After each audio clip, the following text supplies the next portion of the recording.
আরো কিছু খবর নিয়ে দেখুন একটি ডেস্ক রিপোর্ট। বিএনপি চেয়ারপারসনের উপদেষ্টা আমানুল্লাহ আমান অভিযোগ করেছেন, নির্বাচন বানচাল করতে নানামুখী ষড়যন্ত্র ও চক্রান্ত হচ্ছে। কেরানীগঞ্জের বাঘাপুর স্কুল অ্যান্ড কলেজ মাঠের সামনে বাস্তা ইউনিয়ন বিএনপির উদ্যোগে আয়োজিত এক মতবিনিময় সভায় প্রধান অতিথির বক্তব্যে তিনি এসব কথা বলেন। বিএনপি চেয়ারপারসনের উপদেষ্টা আব্দুস সালাম বলেছেন, বল্লামুখা স্থায়ী বাঁধ নির্মাণ করে জীবন সম্পদ ও পরশুরাম, ফুলগাজী ও ছাগলনাইয়া উপজেলাকে বাঁচাতে হবে। ফেনীর পরশুরামের মির্জানগর ইউনিয়নের নিজ কালিকাপুর গ্রামে এক অনুষ্ঠানে তিনি কথা বলেন। জুলাই গণ অভ্যুত্থানে নিহত ময়মনসিংহের হালুয়াঘাটের ৩ শহীদ পরিবারের সদস্যরা বিএনপিতে যোগদান করেছেন। হালুয়াঘাট পৌর বিএনপির উদ্যোগে অনুষ্ঠানে অংশ নিয়ে শহীদ পরিবারের সদস্যরা আগামী সংসদ নির্বাচনে ময়মনসিংহ ১ আসনে বিএনপি মনোনীত প্রার্থী সৈয়দ ইমরান সালেহ প্রিন্সকে সমর্থন জানান।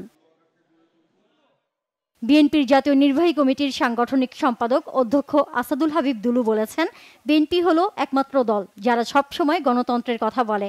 লালমনিরহাট পৌরসভার ৫ নম্বর ওয়ার্ড বিএনপির নতুন সদস্য সংগ্রহ অভিযান কার্যক্রমের উদ্বোধনকালে তিনি এসব কথা বলেন।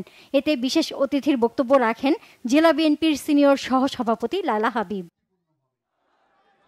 বিএনপির ৩১ দফা প্রচারের অংশ হিসেবে ঢাকা ১২ আসনে বিএনপি মনোনীত প্রার্থী সাইফুল আলম নীরব গণসংযোগ করেন। মিছিলটি মানিক মিয়া এভিনিউ থেকে শুরু হয়ে সংসদ ভবন হয়ে কারওয়ান বাজারে এসে শেষ হয়। পদ্মা নদী অববাহিকায় পানির ন্যায্য হিস্যার দাবিতে চাঁপাইনবাবগঞ্জ সদরের আলীনগর হাইস্কুল মাঠে বিএনপির সমাবেশ হয়েছে।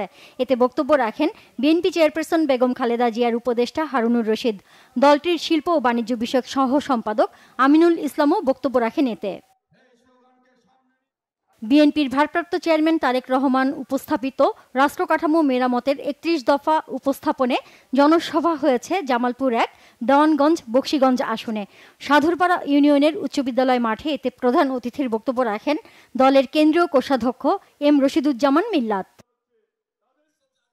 নোয়াখালীর সদর উপজেলার এওজবালিয়া ইউনিয়নের করমুল্লা উচ্চ বিদ্যালয় মাঠে কৃতি শিক্ষার্থীদের সংবর্ধনা ও পুরস্কার বিতরণ অনুষ্ঠান হয়েছে। মোহাম্মদ শাহজাহান মানবিক সংঘের উদ্যোগে অনুষ্ঠানে বক্তব্য রাখেন বিএনপির কেন্দ্রীয় ভাইস চেয়ারম্যান ও নোয়াখালী ৪ আসনে বিএনপি মনোনীত প্রার্থী মোহাম্মদ শাহজাহান।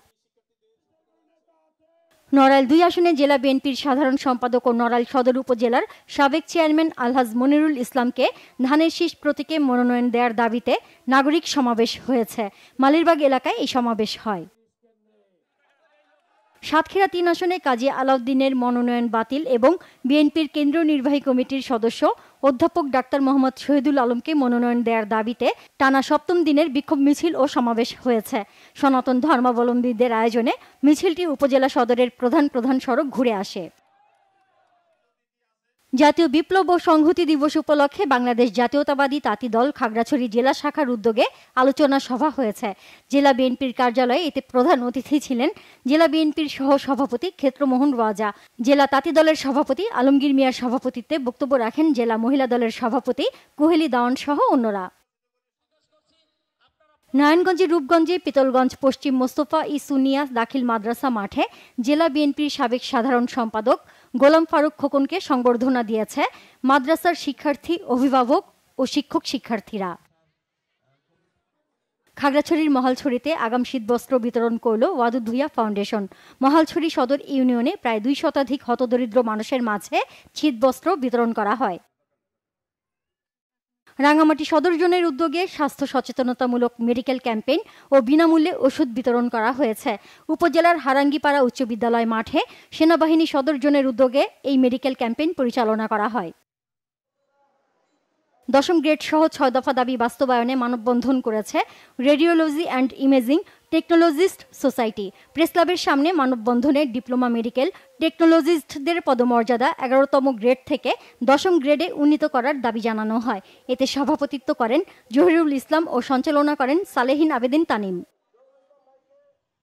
অনগ্রসর শিশু, কিশোর ও বয়স্ক শিক্ষার্থীদের নিয়ে দোয়া ও খাবারের আয়োজন করেছে বাংলাদেশ মক্তব শিক্ষা ফাউন্ডেশন। এতে সভাপতিত্ব করেন ইউসিএস এর পরিচালক হাজী মোহাম্মদ শাহজালাল খান।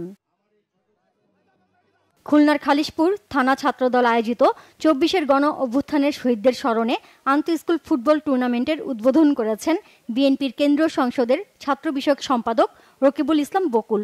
এ সময় তার সাথে ছিলেন মহানগর বিএনপির সাধারণ সম্পাদক Shafiqul Islam. Bangla Vision news desk.